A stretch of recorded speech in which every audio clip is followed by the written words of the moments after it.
My name is Diana. Growing up, I was the princess of a castle I barely understood. My parents, bless their souls, had more money than some countries, but they made sure I knew the worth of every penny. Money talks, but wisdom listens, Dad would say, and Mom insisted on me knowing how to budget before I even knew how to properly spell luxury. Life was a fairy tale until it wasn't. At 12, their private jet crashed, and my fairy tale turned into a stark reality overnight. Grandma took me in. We lived in a modest house far removed from the opulence I was used to.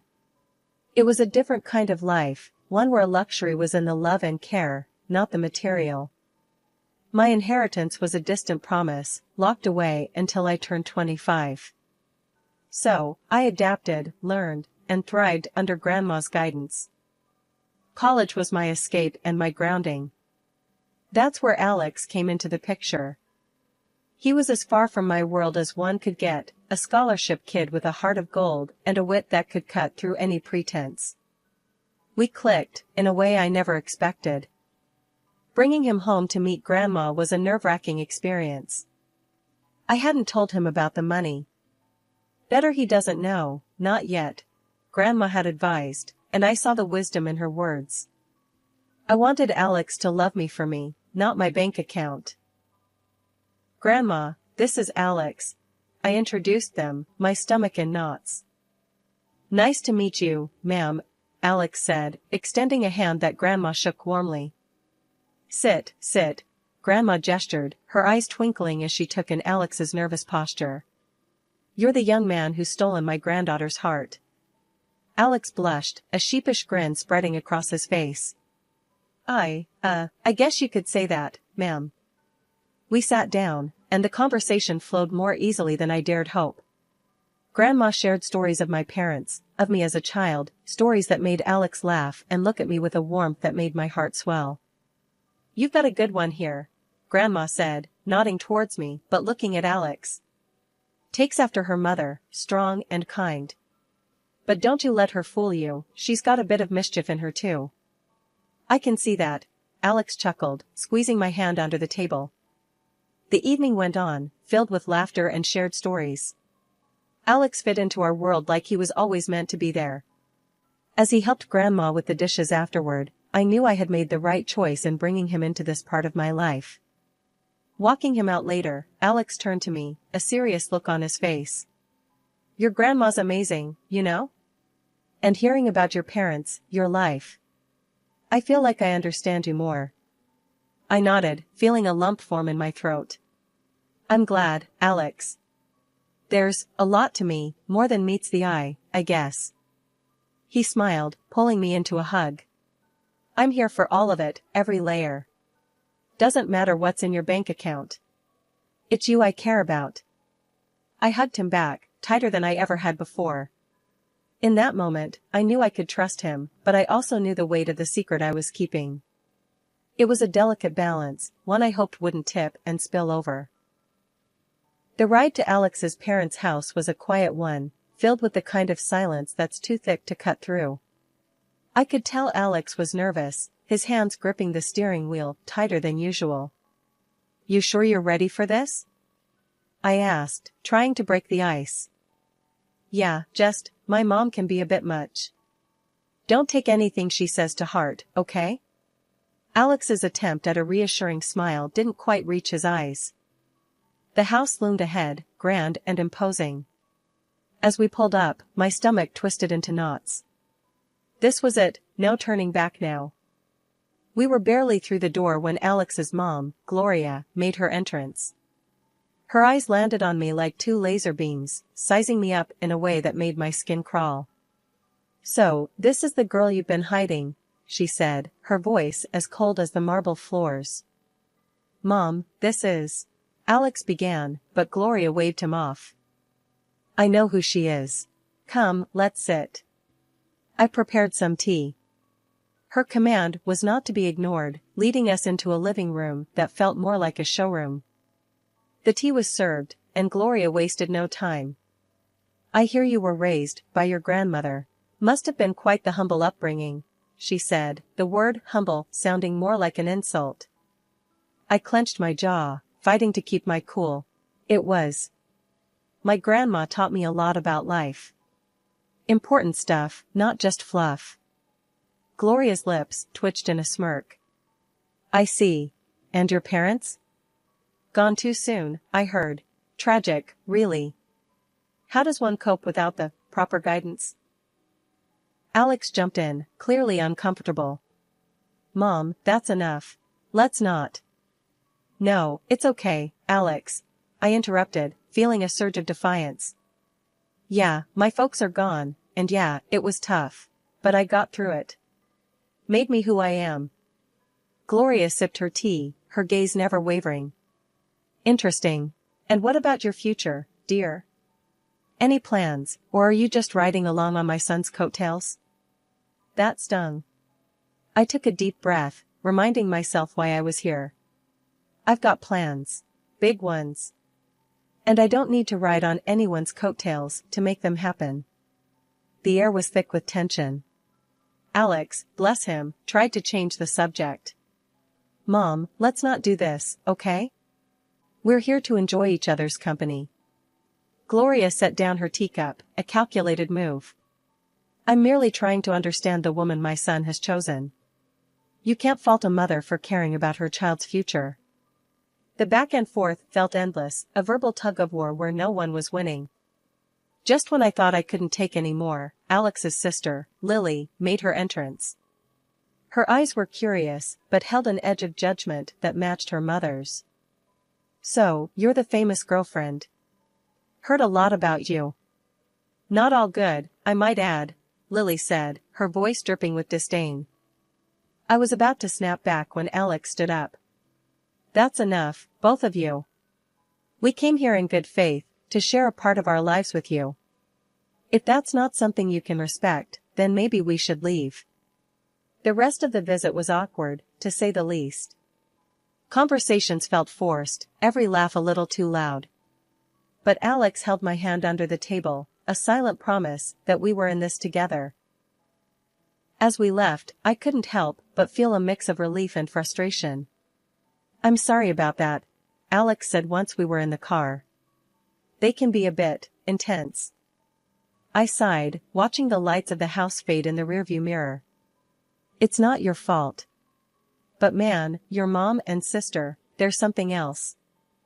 Alex chuckled, a sad sort of sound. Yeah, they are. But hey, we survived, right?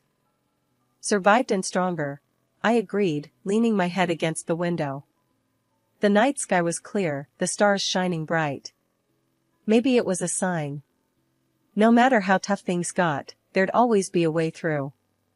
The warning came swift and sharp, like a slap to the face, at our next awkward family meet-up. Gloria, my future mother-in-law, didn't waste any time laying down the law.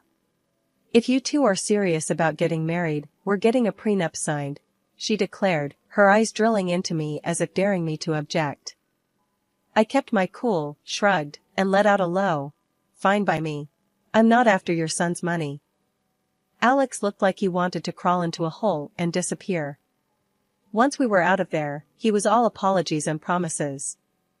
My mom won't get in our way, I promise. We'll be happy, he said, his eyes pleading for me to believe him.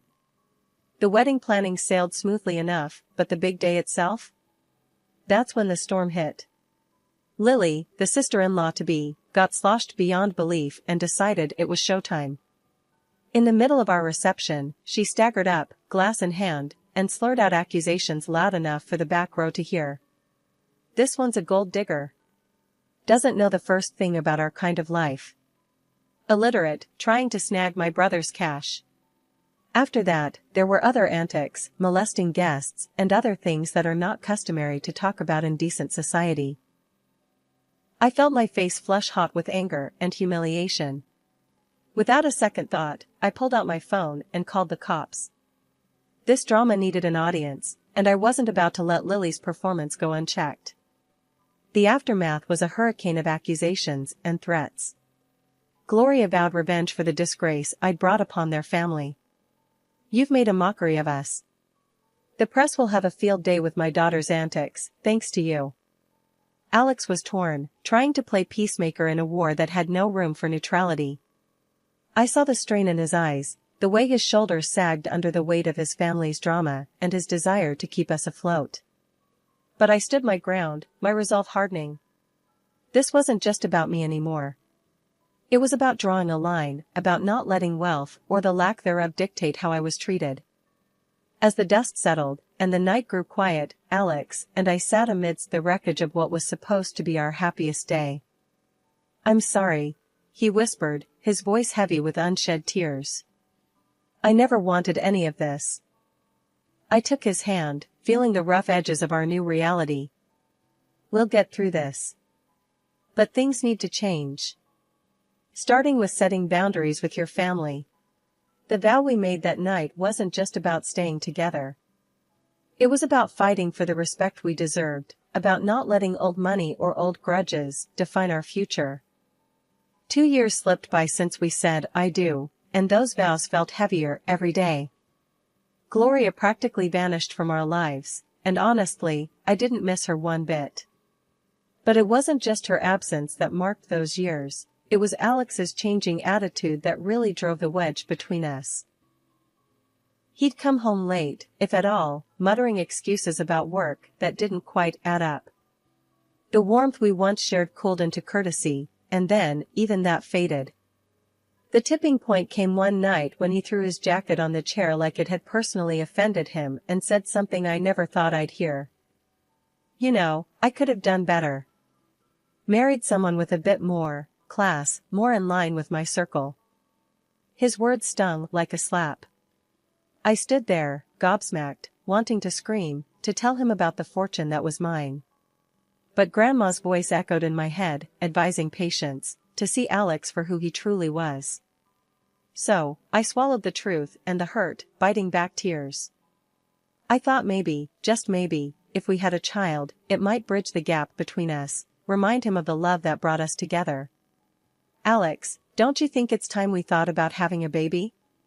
It could bring us closer," I ventured one evening, hoping to spark something of the man I fell in love with. His reaction was like a cold shower. "A baby? Now? Don't be ridiculous. We're not ready for that.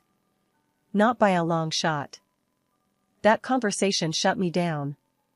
It wasn't just the refusal, it was the disdain, the way he made it clear that what I wanted, what I thought could save us, was nothing but a foolish fantasy. Days turned into weeks, and those weeks into months of silence, of living side by side, but not together. Each rude remark, every late night, added another brick to the wall between us. I confided in Grandma, poured my heart out over cups of tea that had gone cold before I could finish them. "He's not the man I married, Grandma. I don't know if he ever was." She listened, her eyes sad, but understanding. "You can't make someone be who you want them to be, darling. Sometimes, we see what we want to see, until we can't ignore the truth any longer." Her words, though heavy, carried a sliver of relief. I wasn't crazy, I wasn't asking for too much. I just wanted a partner, someone who saw me as an equal, who respected me. But as the days passed, it became clearer that wasn't who Alex was. Not anymore, if he ever had been. The idea of leaving crossed my mind more times than I cared to admit. But every time it did, I pushed it away, hoping against hope that something would change, that the man I loved would find his way back to me. The vibe was set for a killer party. I'd gone all out for Alex's birthday bash, hoping to bring back a spark into what had turned into a pretty mundane marriage. No expense was spared, and the guest list was a who's who of our closest pals. Notably missing from the invite list were Gloria and Lily, my mother-in-law and sister-in-law. Their drama was the last thing I needed ruining the night. Alex was in high spirits, soaking in the adoration and well wishes from everyone. For a moment, it felt like we were back in the honeymoon phase, all laughter and inside jokes. But that bubble burst the second Gloria and Lily crashed the party, uninvited but clearly expecting to be welcomed. Turns out, Alex had gone behind my back and invited them, hoping to avoid any family fallout. Their presence turned the atmosphere tense. Lily, in true form, made a beeline for the booze, dressed in an outfit that screamed "look at me," and not in a good way. Gloria's snide remarks flew under the radar, each one a veiled jab at me or our marriage. As the night wore on, Lily's antics escalated. Fueled by champagne and a need to be the center of attention, she started a rant about me not fitting into their family, how I was unworthy of their name. It was a mess, and Alex was nowhere to be found, too busy playing the good son to notice the circus unfolding. The climax of the evening was when Lily, a few sheets to the wind, decided to air out some dirty laundry. Waving around some documents, she slurred out insults, each word a knife. The spectacle ended with her stumbling into the pool, documents flying everywhere. I rushed over, more out of curiosity than concern, and gathered the scattered papers. My heart sank as I pieced together what they were. Divorce papers. Signed. By Alex. It was like a punch to the gut, each signature a betrayal. I stood there, numb, as the reality of the situation washed over me. My husband, the man I had vowed to spend my life with, had decided our journey was over without so much as a word to me. The party around me faded into a blur as I clutched the documents, Alex's signature glaring up at me, confirming what I didn't want to believe. This wasn't just a party to remember, it was the end of everything I thought we had. In the aftermath of the pool incident, I sought clarity amidst the chaos. My heart pounded as I approached Alex, holding the soaked documents that had unwittingly unveiled a truth I was unprepared for. "Alex, what's this about?" I demanded, my voice stronger than I felt, thrusting the divorce papers toward him. Before he could respond, his mother interjected with a smugness that made my skin crawl. "Oh, dear, looks like your little scheme didn't work out, did it? Alex is leaving you. Thought you could trap him with a baby for his money?" I stared at Alex, searching his eyes for any sign of the man I married. But he couldn't meet my gaze, his silence more telling than any words. With resignation, I signed the divorce papers. They were just a formality now, a closing chapter of a book I no longer wished to be part of. As the dust settled, Grandma approached, her presence a calming force. She didn't need to say anything, her eyes conveyed volumes of empathy, understanding, and an unspoken support that bolstered my resolve. It was then she decided to reveal the truth, not just to me, but to everyone present. "She doesn't need any of your money," Grandma declared, her voice steady and strong. "In a month, she turns 25 and will inherit a fortune far beyond what you could imagine. She's been raised to value people over wealth, to seek out genuine connections rather than financial gain." The room fell silent, the weight of her words hanging in the air. Gloria's face morphed from smugness to shock, then to a desperate kind of greed, as she quickly began backpedaling, her apologies as transparent as they were insincere. Alex, too, seemed suddenly eager to rewrite the narrative, insisting his intentions were never to hurt me, that he was merely influenced by his mother. But it was too late. The veil had been lifted, revealing the stark reality of our relationship and the motivations behind it. I met their apologies with a quiet smile, not out of forgiveness, but out of an inner peace that came from understanding my worth, independent of the wealth that awaited me. "You've shown me your true colors," I said, my voice imbued with a newfound strength. "As for surprises, well, I prepared another one for you." And at that moment, a loud honk echoed through the tension. Outside, a sleek, luxury car rolled up to the gate, the one I had secretly bought for Alex as a surprise. The irony wasn't lost on me. I couldn't help a bitter laugh as I excused myself, stepping outside to confront the final act of this drama. There it was, the epitome of luxury on four wheels, a symbol of the love I thought we shared, now just another piece in the game of pretense and betrayal. Without a second thought, I slid into the driver's seat, the leather cool and unyielding beneath me, much like my resolve. Grandma, ever my rock, joined me, her presence a silent testament to the strength and dignity that ran in our blood. Turning to face the house, I saw Alex and his mother at the door, their expressions a mix of confusion and awe. "Everything from now on goes through my lawyer," I called out to them, my voice clear and devoid of the warmth it once carried. "And don't worry about my stuff. I'll have a courier pick it up. Their faces, once smug and self-assured, now painted a picture of realization and loss. Not just of the wealth they coveted, but of the person they underestimated. With that, I turned the key, the car's engine purring to life, a sweet sound that promised freedom and new beginnings. Grandma and I shared a look, a silent agreement that this was the first step toward a future unburdened by deceit and manipulation. After the revelations and dramatic exits, the air seemed clearer, as if the truth had not only unveiled the greed and deceit but also cleansed the path ahead. It wasn't long before the first test of my newfound resolve came knocking, or rather, calling. The phone rang, its shrill tone slicing through the calm like a knife. On the other end was none other than Lily, her voice dripping with an unfamiliar sweetness. "Hey, I just wanted to, clear the air between us. We're practically the same age, right? We could be friends." I couldn't help but let out a short, disbelieving laugh. The contrast between this sugary tone and her usual disdain was stark. "Friends?" I echoed, the word feeling foreign. "You mean like how friends don't badmouth each other at parties or try to humiliate them in front of everyone?" There was a pause, a moment where I imagined I could hear the cogs turning in her head as she searched for a response. "Well, water under the bridge and all that," she attempted feebly.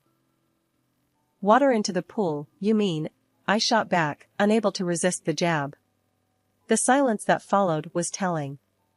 It was clear that my refusal to play along had derailed her plans. "Fine, be that way," she snapped, her veneer of niceness crumbling away. "You'll regret this." I hung up, feeling a mix of amusement and sadness. It was a stark reminder of the facades people wear and the lengths they'll go to when faced with the consequences of their actions. The temptation to retaliate was there, a nagging thought in the back of my mind. I posted a video on social media of her falling into the pool. It went viral like wildfire.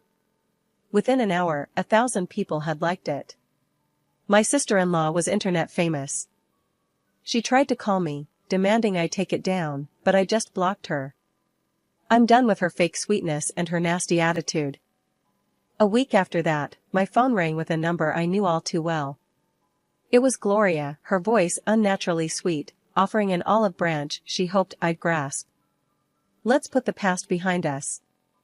For Alex's sake, can't we reconcile?" she suggested, as if the wounds were mere scratches that could heal with a band-aid of words. "No, Gloria. That ship has sailed," I replied, firm but not unkind. There was no anger in my voice, just a resolute peace. "I wish Alex well, but our paths are diverging. I'm looking forward, not back." Not long after, Alex made his own attempts at a reunion. One morning, I found a bouquet of flowers at my doorstep, the card bearing a simple "I'm sorry, please come back" message. The sight of them sparked more anger than affection. Without a second thought, I tossed them into the trash. His efforts didn't stop there. He tried to visit, showing up unannounced with the hope of talking things through. But I wasn't the same person he left behind. His presence, once a source of comfort, now felt like an intrusion.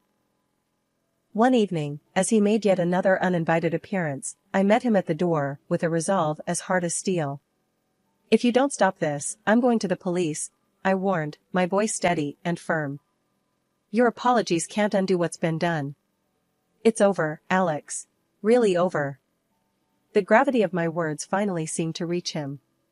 His shoulders slumped, and with a final, lingering look, he turned and walked away. That was the last I saw of him. In the time that followed, I threw myself into charity work. It became my passion, my purpose. Helping those truly in need, connecting with people who valued kindness over wealth, brought me a joy I hadn't known was missing. Living with Grandma, I found peace in our quiet routine. We'd sit and plan our next project, our next way to make a difference. It was during these moments I realized this was where I was meant to be. I had no illusions about the road ahead. It would be fraught with challenges, perhaps even heartache. But I also knew it would be filled with joy, with moments of unbridled happiness, and the kind of love that enriches the soul. And so, I live my life looking forward, not back. I work, I help, and I hope. I believe in a future where I'll find true love, not defined by wealth or status, but by genuine connection. And yes, one day, I'll have those 3 beautiful children I dream of. But for now, I'm content. I'm building a life of purpose, surrounded by love that doesn't ask for anything in return. This isn't just the end of a chapter, it's the beginning of a whole new book. And I'm the one writing it.